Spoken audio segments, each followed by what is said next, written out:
Nous allons passer donc à la dernière table ronde, et une table ronde pas du tout négligeable, puisque c'est de savoir comment va évoluer le métier, comment les politiques perçoivent et les chambres de commerce perçoivent l'évolution du métier.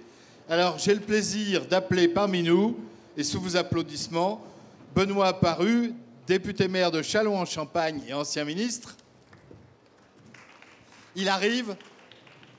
Voilà, je compte sur toi.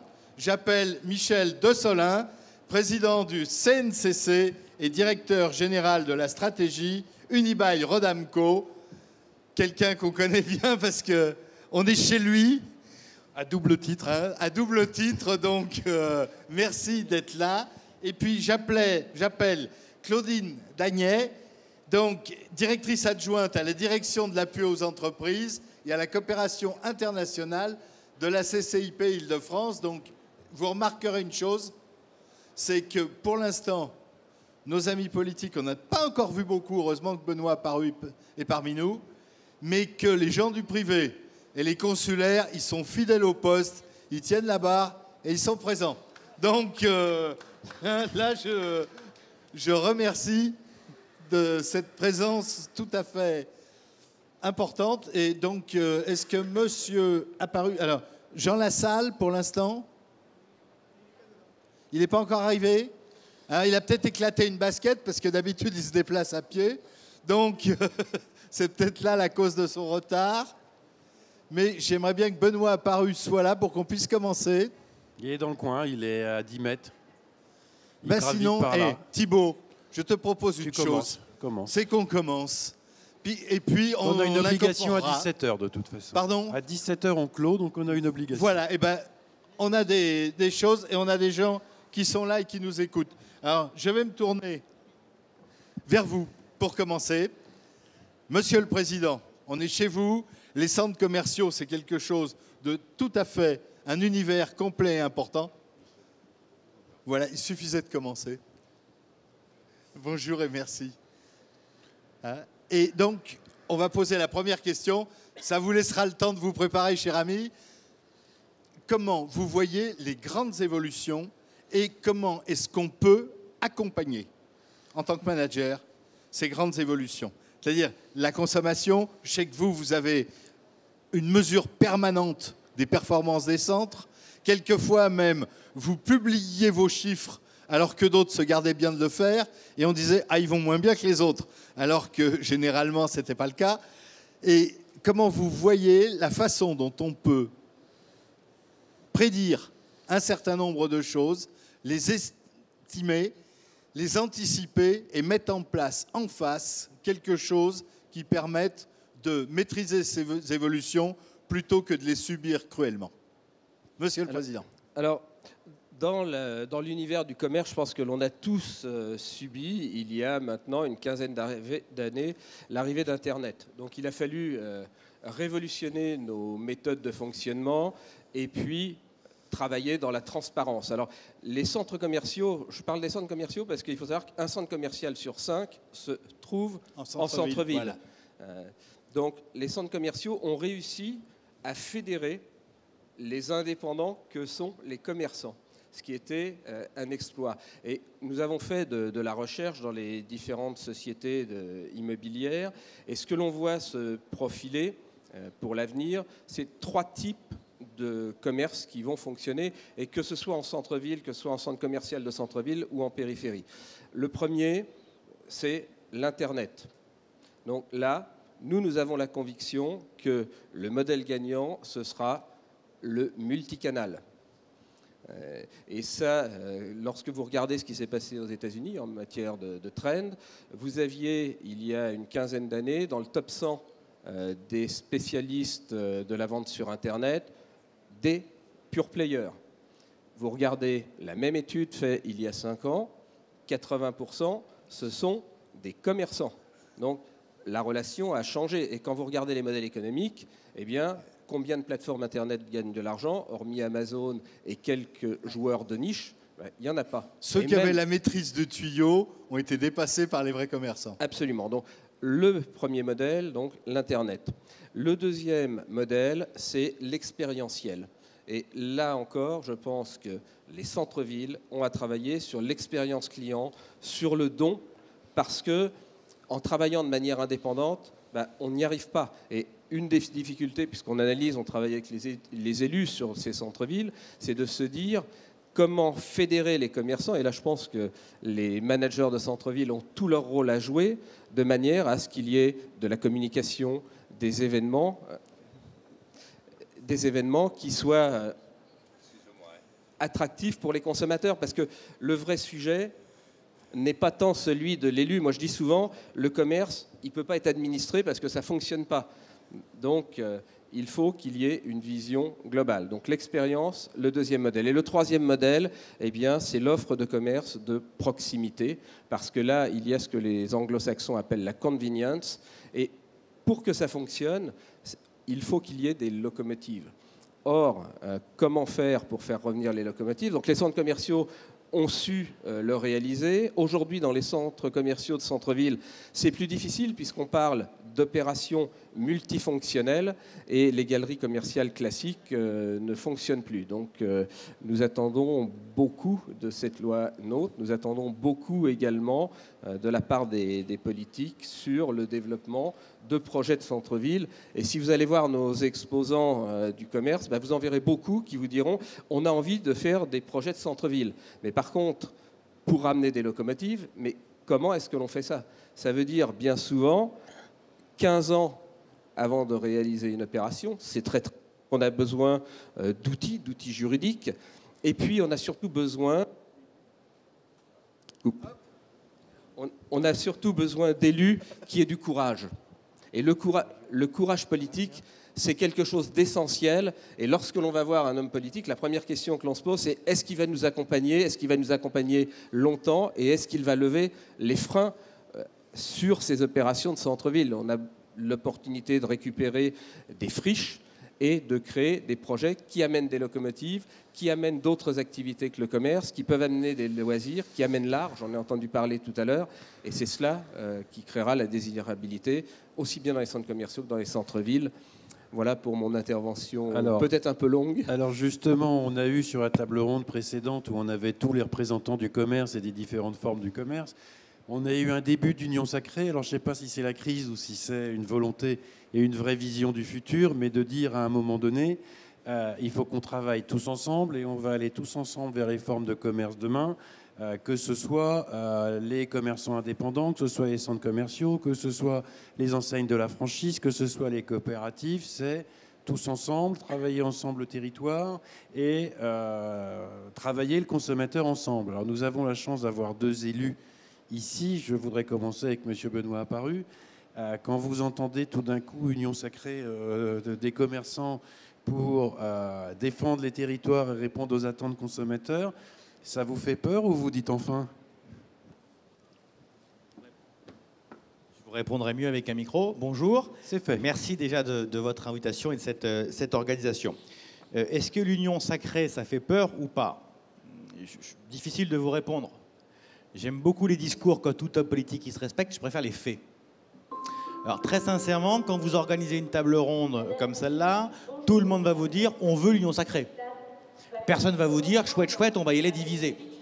La question, c'est quelle est la différence entre le discours et la réalité qui se produit sur un territoire quel qu'il soit. Et là, objectivement, on continue à voir des politiques des uns et des autres qui sont différenciées. C'est naturel, c'est compréhensible, c'est légitime, j'ai pas de souci par rapport à ça. La question, c'est quelles sont les attentes réciproques que nous avons les uns des autres? Il y a quelques instants, vous nous avez indiqué que vous attendez des élus qui aient du courage. Qu'est-ce que vous mettez derrière ce mot concrètement de façon opérationnelle? Parce que tout élu va vous dire « mais j'ai du courage ». La question, c'est qu'est-ce que vous voulez faire? Et c'est là, me semble-t-il, où de temps en temps, on peut avoir une différence, non pas de discours, non pas d'approche, mais on ne va pas toujours se retrouver sur les moyens d'y parvenir. Et c'est là où, me semble-t-il, il y a un nœud aujourd'hui dans notamment ce qu'on va appeler les centres-villes. Peut-être un premier élément de réflexion par rapport à ça. Deuxième élément de réflexion, j'ai le sentiment que les stratégies commerciales que vous venez de définir, les 3 éléments que vous venez d'indiquer, le multicanal, l'expérientiel, si j'ai bien compris, et l'offre de proximité, on se retrouvera assez facilement sur ces grandes tendances et ces grandes évolutions que nous avons face à nous. On voit bien que la difficulté principale que nous avons en centre-ville est une difficulté de nature juridico-financière. Nous avons sur les périphéries très souvent du monopropriétaire ou très peu de propriétaires et donc une capacité à gérer le foncier assez facilement. En centre-ville, on a le multicanal que vous avez évoqué, on peut avoir l'expérientiel, on peut avoir l'offre de proximité, mais la difficulté que nous avons, pour moi, celle que je vis comme principale difficulté, c'est qu'on va être sur du multitype de propriété, du multitype d'occupation, et le tout avec des objectifs assez différents entre les uns et les autres. Et la question, c'est comment on sort du projet purement commercial de centre-ville pour avoir un projet global de centre-ville qui intègre les différentes fonctions d'un centre-ville. Et c'est là où, pour l'instant, me semble-t-il, on n'a pas encore nécessairement l'unanimité pour le faire. Donc, derrière, je vais me tourner vers la Chambre. Là, on vous a provoqué. Parce que dans vos titres, dans vos fonctions, c'est bien l'appui aux entreprises et cet appui global. Alors, comment est-ce que vous voyez, vous, à travers ce qui vient d'être dit, puisque vous avez eu à la fois une analyse stratégique commerciale et une analyse stratégique politique, comment se situe la CCIP? Comment vous situez-vous dans ce contexte? Alors, moi, je vais d'abord rappeler que pour la Chambre de commerce de Paris-Île-de-France, on est quand même sur un territoire particulier. Sans citer beaucoup de chiffres, le commerce, c'est quand même 10% de la valeur ajoutée de l'Île-de-France et c'est 16% des emplois franciliens. Donc, ce n'est quand même pas rien. En plus, sur les 8 départements, Paris et les 7 autres, on a, j'ai écouté, je suis là depuis un petit moment, tous les intervenants, on a toutes les formes de commerce et on a tous les formats. Avec aussi, en termes de collectivités, des collectivités très différentes, la ville de Paris, département, avec des moyens puissants, et puis dans des départements périphériques, des collectivités territoriales plus petites. Alors, je dirais que nous, avant tout, on est là pour soutenir les entreprises. Et moi, j'oublie pas de dire que les commerces sont quand même des entreprises aussi. Même si elles ont des particularités, une culture, des spécificités, sont des entreprises comme les autres. Et nous, notre but, c'est de les faire naître et de les faire grandir. Donc ça, c'est le premier point. Le deuxième point, c'est qu'en matière de commerce, et notamment dans les départements autour de Paris, de longue date, la Chambre de commerce et d'industrie a eu des relations de partenariat avec des collectivités territoriales pour justement accompagner la restructuration des centres-villes, qui s'est faite, je dirais, de manière plutôt positive. On a une étude 2002-2014 qui montre, en tout cas sur l'Île-de-France, alors bien entendu, il y a des zones d'ombre, il y a des départements, je pense au Val-de-Marne où c'est plus compliqué, mais où par exemple le taux de vacances commerciales n'est pas trop fort et où il y a eu beaucoup de progrès. Il suffit aussi sur un territoire comme le territoire parisien de voir l'évolution de toutes les formes de commerce, et y compris, on a beaucoup parlé de digital, moi je parlerai aussi de design, je parlerai aussi d'opérations liées aux touristes étrangers. On a un commerce très innovant aussi. Et ça, je pense que nous, on a essayé modestement, alors avec des partenaires, je pense en matière de tourisme, avec une opération avec le CRT, le Comité régional du tourisme, pour inciter les commerçants à s'inscrire et à dire à des touristes étrangers, quand ils s'expriment dans plusieurs langues étrangères, qu'ils ont une offre à proposer. On a aussi un prix qui a été créé il y a maintenant 3 ans, qui s'appelle Paris Shop and Design, pour voir comment, justement, l'alliance d'un designer, et pas simplement la déco d'une boutique, mais aussi le design de service, l'offre clientèle, peut apporter un plus. Et tout cela, ça se traduit par une offre commerciale qui, aujourd'hui, va de l'avant. Et notre but, notamment avec les managers de centre-ville que nous connaissons bien et de longue date, il y a quelques années, beaucoup des collaborateurs, des conseillers commerce de la Chambre étaient ces managers de centre-ville mis à disposition. Maintenant, les villes ont vu tout l'intérêt qu'elles avaient d'en recruter en direct. Mais nous, le but, c'est de dire, voilà, on peut être là entre les élus, ces managers pour fédérer, pour apporter des outils, pour apporter des échanges d'expériences, pour créer, de même qu'il existe dans certains secteurs d'activité des réseaux dits plateaux, eh bien des réseaux de commerçants, pour apporter aussi, grâce aux écoles que nous avons et à certains professeurs qui justement ont des réflexions et des préconisations par leur expérience à l'international, eh bien de voir comment on peut tirer le commerce par le haut et aussi bien dans du commerce de proximité, dans du commerce de centres commerciaux, dans du commerce dans les gares, quand on voit ce qui se fait aujourd'hui et ce qui se fera demain dans les gares du Grand Paris, c'est tout cela qu'on souhaite accompagner sur le terrain. Merci. Alors, la transition, elle est facile, mais je ne veux pas faire des oppositions terme à terme. Jean Lassalle, vu des Pyrénées et vu de quelqu'un qui s'est déplacé dans toute la France, tout le long, on nous a parlé des performances des grandes cités, des métropoles, des choses, etc. Vu des Pyrénées et vu du terrain, vous confirmez, vous voyez autrement, vous réfléchissez avec d'autres stratégies pour le management de centre-ville, ou c'est dans la droite ligne avec un changement d'échelle? Écoutez, d'abord, je suis désolé d'être arrivé en retard. Je me suis permis une blague cruelle. Hein. Oui. J'ai dit que vous ne pouviez jamais vous excuser à cause des embouteillages. Tout au plus, vous pouvez avoir éclaté une basket. Non, et mais là, que vous étiez un piéton avisé. oui, mais je suis venu en voiture, là. Donc, je n'ai même pas d'excuses, sauf qu'il y en avait trop et que je n'ai pas taxi 1 ni taxi 2 pour les doubler. Donc, je m'excuse aussi auprès de mon ami Barry, auprès de vous, mesdames et messieurs, et de vous tous. Bon, écoutez, qu'est-ce que vous voulez que je dise? Je pense que c'est un peu partout la même chose. D'abord, je crois que pour travailler ensemble, il faut avoir envie de travailler ensemble. Et ça, il y a, à ma connaissance, aucune disposition, ni législative ni réglementaire, qui peut le décréter. Il faut avoir envie de travailler ensemble. Ce n'est pas forcément une réalité de notre temps. Ce n'est pas spontané. J'ai déjà quelques heures de vol en tant qu'élu. J'ai vu des périodes où c'était plus facile. Des commerçants s'installaient, ils étaient là. On intervenait relativement peu et puis ça se passait bien.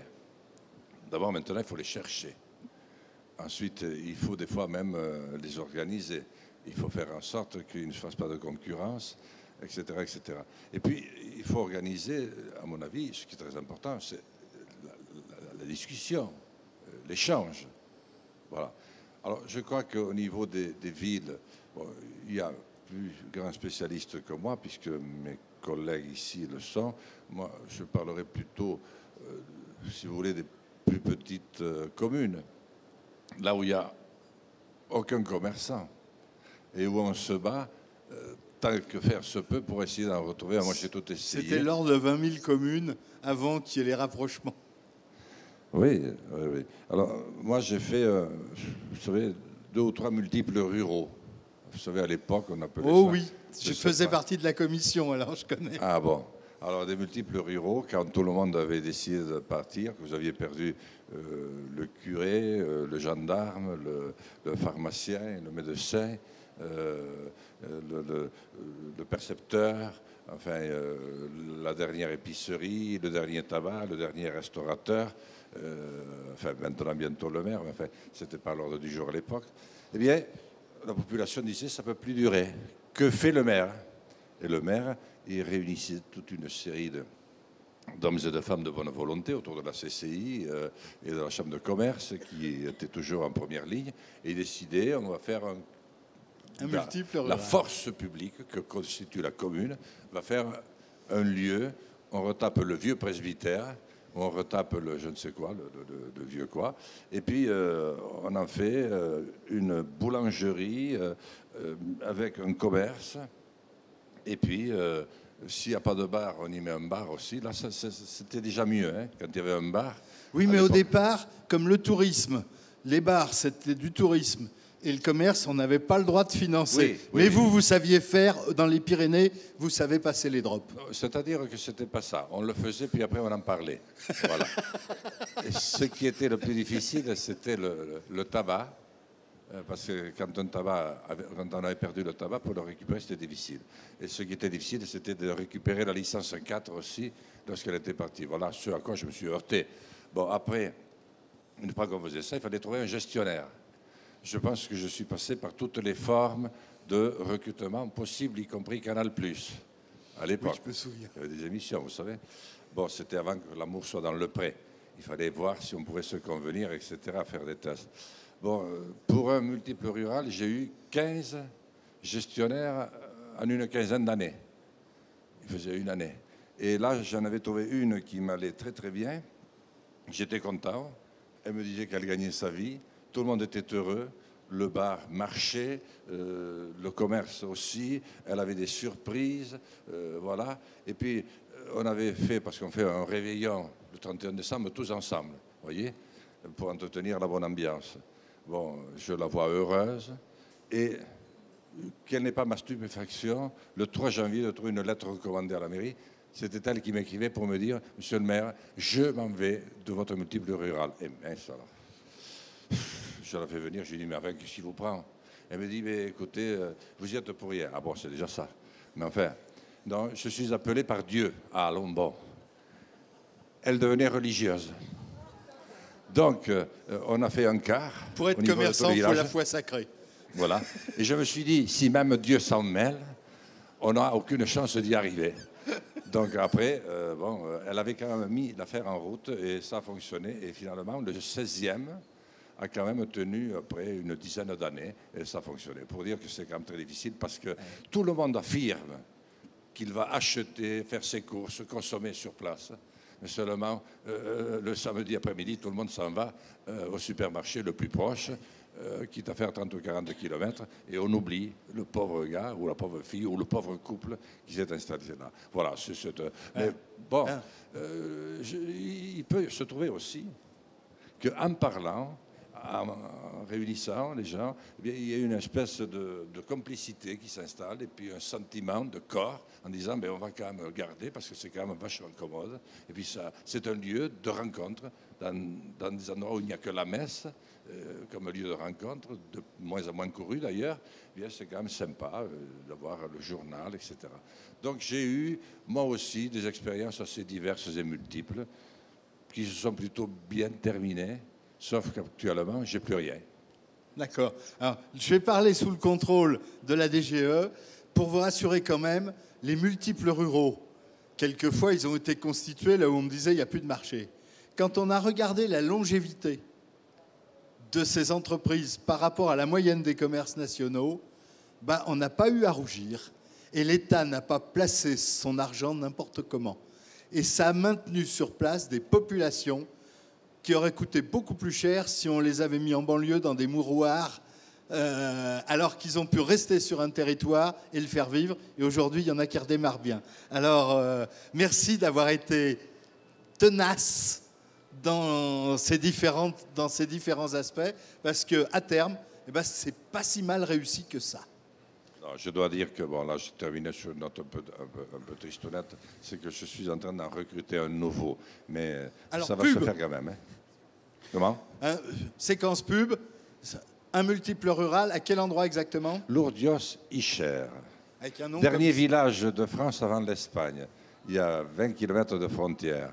Ensuite, j'ai aussi un hôtel-restaurant de très bonne qualité, tout neuf, qui cherche aussi un couple là. Et j'en ai un troisième, à peu près dans les mêmes caractéristiques, flambant neuf aussi. Il me faut un couple là aussi. Voilà. La commune a tout assumé avec les pouvoirs publics. Et là, il faut un gestionnaire à qui on ne va pas demander cher, parce qu'on est tellement de voir fonctionner, tellement heureux de voir fonctionner. Et surtout, les consommateurs sont très, très rodés, et je pense qu'ils joueront le jeu. Ah, vous avez vu, et finalement, vous nous disiez, il faut choisir les enseignes, il faut les attirer, etc. C'est le même fond de jeu, mais à des échelles complètement différentes, et où l'humain prend une dimension supérieure, parce que dans les enseignes, la technique vient, je dirais, pallier quelquefois des défauts humains, alors que là, le microscope est dessus. Alors, on va reposer. Il y en a un qui est valable, c'est les mousquetaires. Vous savez, je ne sais pas si je dois dire ça. vous n'êtes pas mousquetaire, mais enfin, ça fait Non, rien. mais il y en a, il y en a. Mais il y en a, et il y en a d'autres. Voilà, quand vous avez la chance d'avoir une petite firme qui est rattachée à d'autres et qui fait effet de bloc. Ce qui nous a fait beaucoup de bien aussi, c'est les villages classés. Vous savez, des villages de France, etc. Ça aussi, quand on vous mettez un joli panneau à l'entrée du village, ici, vous avez un ceci, un cela. Je crois qu'il faut aussi jouer collectif et essayer de voir, de créer véritablement des ramifications à travers tout le pays. Est-ce que la loi NOTRe, avec le fait de remonter toute la compétence commerce au niveau de l'EPCI, que ce soit la communauté de communes ou la communauté d'agglo, est-ce que c'est justement tout à fait compatible avec gérer les 1 ou 2 commerces qui peuvent rester dans certaines communes, ramener un commerce dans une commune qui n'en a pas? Comment on fait au travers de la loi NOTRe pour gérer les différents niveaux d'échelle, Benoît Apparu? On le fait comme on a toujours et souvent fait. Ce n'est pas une difficulté majeure ou particulière. On y arrive? C'est bon. L'avantage d'une intercommunalité... Celui-là, on va le mettre de côté. On va essayer comme ça. L'avantage d'une intercommunalité, c'est de créer de la cohérence. Quand vous avez un territoire de 30, 40, 50 communes avec un centre-bourg, un centre-ville, une ville moyenne, et puis un territoire rural, semi-rural, périurbain autour, vous avez toujours différents pôles de centralité. Le centre-ville en tant que tel, les grandes galeries commerciales qui seront en périphérie de la ville, et puis dans quelques villages de l'interco en question, des petites centralités qui seront 2 commerces ici, 3 commerces ici. Aujourd'hui, dès lors que le commerce n'est géré que par les collectivités locales de premier rang, à savoir les communes, vous ne savez pas créer de la cohérence, vous ne savez pas créer de schéma commercial entre les uns et les autres. Et il me semble que de ce point de vue-là, le passage à l'intercommunalité reste quelque chose de proximité, mais permet de créer de la cohérence. Autrement dit, avoir les fonctions économiques qui sont depuis toujours les aides économiques au niveau de l'intercommunalité, mais la gestion commerciale au niveau du centre-ville, ça par contre, me semble-t-il, ce n'est pas cohérent. Et donc le passage de la gestion commerciale de la ville à l'interco ne me semble pas de ce point de vue-là un problème, bien au contraire. C'est clair que remettre... On m'entend là ou pas? Ça passe ou ça passe pas? Prends celui-là, on va t'entendre. C'est vrai que remettre qu'il y avait une aberration dans le système puisqu'on considérait que le commerce n'était pas de l'économie quelque part, qui est quand même un petit peu choquant. Mais comment on fait pratiquement? On a évoqué des cas pratiques ce matin. Moi, je pense à une intercommunalité aujourd'hui qui est dans un schéma de Scott où ils sont empressés de ne pas voter de DAC parce que comme ça, tout le monde fait n'importe quoi. Où j'ai un centre-ville à qui il manque 50% de commerce par rapport à une ville de la même taille. Et en plus des 50% de commerce, je suis à 28% de rupture. Qu'est-ce qu'on fait pratiquement, nous, managers de ville et territoire, avec les élus du territoire, sachant que, alors je vais vous dire, le cas il est encore pire, personne ne veut prendre la compétence économique à la communauté d'agglo, donc tout va bien. Donc qu'est-ce qu'on fait, nous, pratiquement, dans un schéma comme ça? Ou bien évidemment, je vais encore noircir le dossier, mais il est vrai, j'ai 14 dossiers de supérette de déposer en CDAC dans les 8 mois. On fait quoi? Alors, si je peux me permettre une remarque, ne confondons pas les débats. Il y a ce qui relève de la loi et ce qui relève de la gestion des collectivités locales. Aucune loi ne saura régler votre problème. Aucune. Parce que vous allez avoir autant de problèmes que de collectivités locales, autant de problèmes que de situations locales, et une loi, elle est là pour poser un cadre, elle n'est pas là pour régler les situations individuelles. Bon. Premier élément. Deuxième élément, le schéma que vous présentez n'est pas un schéma propre aux intercos. Vous pouvez avoir exactement la même situation avec une compétence qui sera la compétence de la ville. Que vous passiez de l'un à l'autre ne change strictement rien à l'affaire. Si vous avez une ville qui ne sait pas gérer ses rapports commerciaux, périphérie, centre-ville, numérique, bah vous aurez le même bordel, pardonnez-moi l'expression, que celui que vous nous avez décrit sur une interco. Donc là, ce n'est pas un problème de niveau de compétence entre les uns et les autres. C'est un niveau peut-être tout court. Pardonnez-moi, je ne connais pas le cas que vous évoquez, mais des élus qui sont sur place et qui n'arrivent pas à définir une politique publique pour gérer le territoire, ce n'est pas un problème de niveau d'interco. Donc de ce point de vue-là, la loi NOTRe, pour moi, ne change strictement rien à l'affaire. Vous passez le micro à Jean Lassalle qui va Oui, répondre. je ne peux pas résister à la tentation de dire un peu de mal de la loi NOTRe, au passage, parce que c'est vraiment pas la mienne, hein. Je peux vous dire que autant j'ai aimé des intercommunalités qu'avait défini messieurs Mitterrand et Defer, après d'ailleurs l'avoir annoncé dans leur programme électoral. Maintenant, je sais bien que les programmes électoraux sont changés parce qu'immédiatement après son élection, il faut changer de femme et on n'a pas le temps de faire tout ce qu'on devait faire. Mais à l'époque, lui au moins avait annoncé qu'il ferait de l'intercommunalité. Moi, j'ai aimé l'intercommunalité de proximité au niveau de 1 ou 2 cantons parce qu'il y a vraiment une prise en charge à dimension humaine. Par contre, maintenant, ces immenses intercommunalités qui roulent jusqu'à plus fin, où on ne sait plus qui c'est qui représente qui, moi, je n'aime pas. Et je vais vous dire pourquoi. Parce que je crois que qu'on soit en ville, je pense que tu en penses, Bernard, ou qu'on soit en milieu très rural, on défend surtout le morceau si on est en position de responsabilité. Le jour où vous êtes passé devant une urne, vous avez engagé votre honneur et celui de votre équipe, vous avez été élu clairement et que vous savez que vous pouvez être battu, et bien à ce moment-là, vous faites tout ce que vous pouvez. Et bien des fois, avec des réussites comme vous l'avez souligné. On peut le faire à l'échelle d'une commune de 3 ou 4, etc. Maintenant, sur ces immenses territoires, moi, je vois, je suis député, j'ai quelques responsabilités, mais qu'est-ce qu'on fait le vendredi soir? Eh bien, on choisit les 2 ou 3 manifestations qui sont à proximité immédiate de la ville-centre. Et ce qui est à 60 km, tu envoies un mot par la secrétaire en disant « je passerai l'an prochain parce que ce soir, je n'ai pas le temps ». Et c'est pareil pour les 2 ou 3 autres. Donc, si tu y avais été, tu aurais participé avec le maire et peut-être quelqu'un qui allait prendre le commerce, quelqu'un qui aurait créé un peu d'ambiance autour, tu pourrais peut-être le relancer. Donc, c'est la raison pour laquelle la loi NOTRe, moi, elle n'est pas du tout à moi, je n'y me reconnais pas du tout. Maintenant, j'ai bien compris pourquoi vous avez tiqué avec les mousquetaires, parce que vous êtes, comment vous avez dit non mais si, les supérettes. Les supérettes. Non, je pense que ce à quoi j'aspire, c'est qu'il y ait un changement de politique total dans ce pays et qu'on veuille bien reconsidérer que les territoires sont, au lieu d'être un poids mort, sont une chance pour la France. Et qu'au lieu de les abandonner progressivement, de réduire, comme un pot de chagrin, les dotations, j'enfonce des portes ouvertes, des collectivités, des communes, qu'elles soient organisées ou pas, eh bien qu'on redonne la capacité à la sève de repousser comme on reçoit le soleil qui vient d'en haut. La France s'est ainsi construite, elle a besoin des deux, et je pense qu'il n'y a pas suffisamment de prise en compte des pouvoirs publics dans leur totalité pour relancer comme il faudrait. Et des fois, il manquerait très peu de choses. Les multiples ruraux dont nous parlions tout à l'heure l'ont montré. Lorsqu'il y a eu une volonté,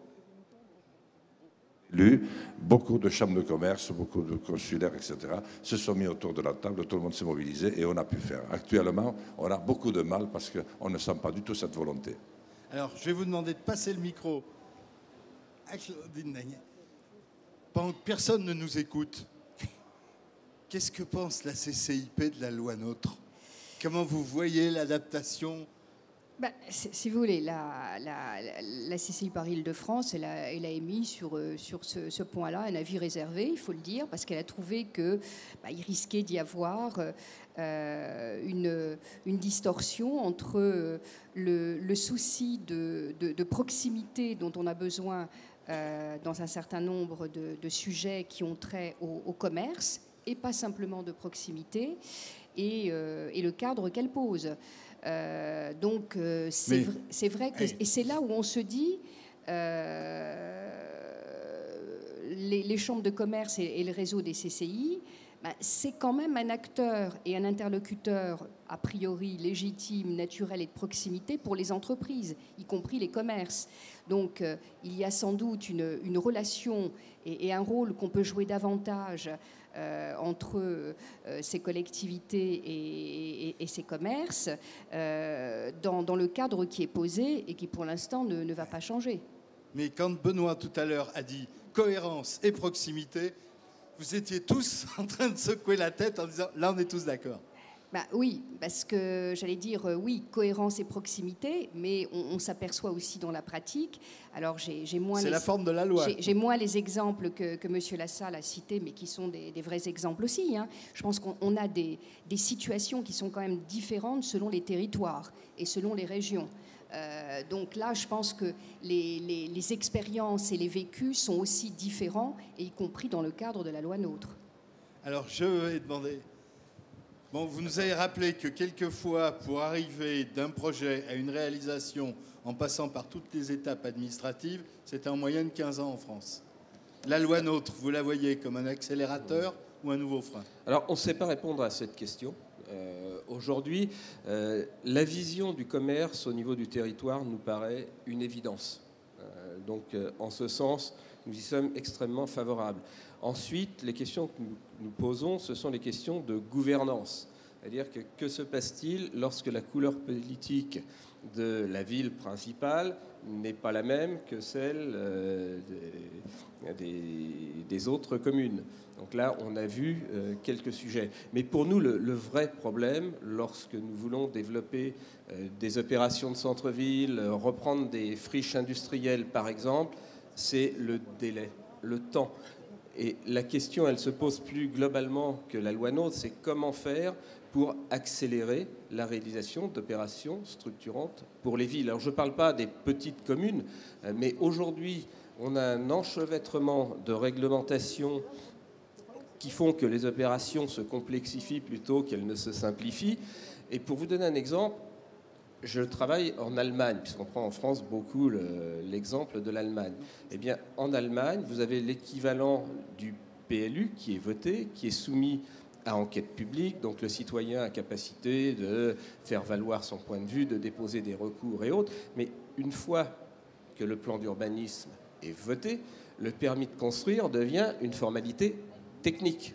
C'est-à-dire on doit respecter les volumes, les gabarits, l'architecture qui a été définie, mais ça va très vite. Alors, en Allemagne, une opération, selon qu'elle soit grosse ou petite, en centre-ville, s'il y a peu de commerce de périphérie, et le commerce de centre-ville en Allemagne est très puissant, eh bien ça demande entre 4 et 7 ans. Par exemple, moi je suis en train de développer une opération à Hambourg. Alors, on parle d'opérations gigantesques, ça va demander 7 ans entre le moment de l'approbation du plan d'urbanisme et l'ouverture. Et sur les villes plus petites, c'est la même chose. Donc le commerce, il est resté en centre-ville parce que, un, il y a eu une volonté politique, et deux, il y a eu les moyens juridiques de réaliser ces opérations. Alors je vais faire une chose, oui, je ne vais pas frustrer, mais juste un petit mot. Et ce que je vais vous demander, je vais le faire dans l'ordre inverse, comme ça tu seras le dernier, un pur hasard, de dire votre petit mot de conclusion. Et la chose que vous auriez, la question que vous auriez aimé qu'on vous posât, ou quelque chose qu'on a sur le cœur. Donc, merci, cher ami. Je vais aller très vite, mais pour moi, c'est plus vite. Ce matin, nous étions avec Madame Pinville, à laquelle je présentais l'ensemble des opérateurs, des petits, des gros, des opérateurs de centre-ville, des opérateurs de périphérie. Et quand elle leur a demandé qu'est-ce qui freine la réalisation de ces opérations en centre-ville, la réponse a été à peu près unanime, c'est le temps, la vitesse. Au tempo des consommateurs. Ok, très bien, c'est votre conclusion. Je rejoins ces messieurs parce qu'en ayant écouté les tables rondes précédentes, on s'aperçoit que via l'évolution du comportement des consommateurs, le prisme du digital, on est aujourd'hui dans une accélération, mais on est aussi, me semble-t-il, dans quelque chose qui repose à la fois sur du local, sur du global, sur de l'innovation dans tous les domaines, et en même temps sur une recherche très forte de vraies valeurs, et qui peuvent se rattacher, y compris au terroir. Merci. Ils sont brillants, ils vont vite. Hein, bon, tu m'as demandé qu'est-ce que j'avais retenu du Tour de France. Eh bien, moi, je vais te dire, dans la plupart des communes que j'ai vécues, de petites communes, je vais dire un mot des villes, des sous-préfectures, des plus grandes villes tout à l'heure, c'est une démoralisation très grande lorsque un commerce s'en va. Et il y en a de plus en plus. Il y en a de plus en plus parce que d'abord les taxes, j'enfonce des portes ouvertes, mais on en a mis quand même un paquet tous ces derniers temps, n'ont pas facilité la chose. Deuxièmement, on a complètement changé d'habitude en 20 ans. Un bistrot était généralement, il y avait toujours du monde il y a 20 ans. Maintenant, avec le code de la route, le fait qu'il y a peu d'argent, ils sont de moins. Moi, je m'arrêtais toujours ou dans un presbytère pour demander un renseignement ou dans un bistrot. Maintenant, souvent, les deux sont en difficulté. Voilà. Et il faut voir souvent la souffrance de celui qui arrête un commerce. Et là, ça m'amène à une question, c'est celui de la transmission. Souvent, comme c'est le cas dans l'agriculture, la fille ou le fils succédait au papa et à la maman. Et ça se faisait automatiquement et ça se passait. Mais maintenant, c'est pratiquement impossible. D'abord, le fond, il faut répartir avec les frères et sœurs qui sont partis. Si on fait le décompte, on n'y arrive pas. Il faudrait investir 2 ou 3 fois plus parce qu'il faut tout mettre en norme et on ne peut pas le faire. Donc je pense qu'il y a un énorme travail peut-être à conduire. Je parle là pour les petites communes, mais peut-être même pour les plus grandes. Au niveau de la transmission, il y a une culture, il y a un niveau supérieur à atteindre parce qu'aujourd'hui, il faut savoir faire venir d'autres personnes. Et puis, dernier élément, je suis persuadé qu'un commerce qui décide de rester ou pas et peut en attirer un autre dans une petite commune ou au niveau de 2 ou 3 petites communes. Mais par contre, un qui s'en va, ça sonne un petit peu plus rapidement encore la fin de l'école, la fin des autres services. Voilà, pour la raison pour laquelle c'est vraiment vital et très important. Quant aux communes plus importantes et aux villes, il m'a semblé, mais peut-être j'ai pu me tromper, que c'était quand même un petit peu plus facile de trouver, comment je dirais, une assise commerciale et un peu plus de variété que possible. À condition, toujours pareil, qu'il n'y ait pas une grande surface trop gloutonne immédiatement à côté. Merci. Et sur votre sentiment est conforté par les études. Alors, Monsieur apparu. Vitesse, bien sûr, ça a été évoqué à l'instant. Différenciation. On ne peut pas traiter les territoires de la même façon. Vous prenez une métropole en croissance démographique, vous prenez la grande façade ouest en croissance démographique et économique puissante, ou vous prenez le quart nord-est qui est en régression démographique. Les politiques publiques qui seront menées par les uns ou par les autres, les réglementations, les aides diverses et variées ne peuvent plus être les mêmes. Donc vitesse, différenciation. Or, le problème, c'est que la différenciation crée de la complexité.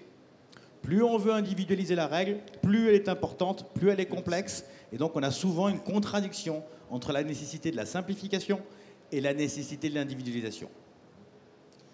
Bah, écoutez, merci d'avoir été aussi bref. Alors là, véritablement, sur le métier, tu vois qu'il y a une confiance. Il faut des techniciens.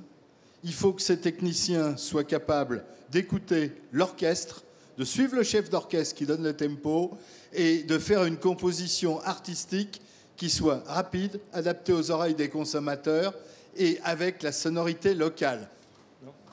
On va les applaudir. On va les remercier.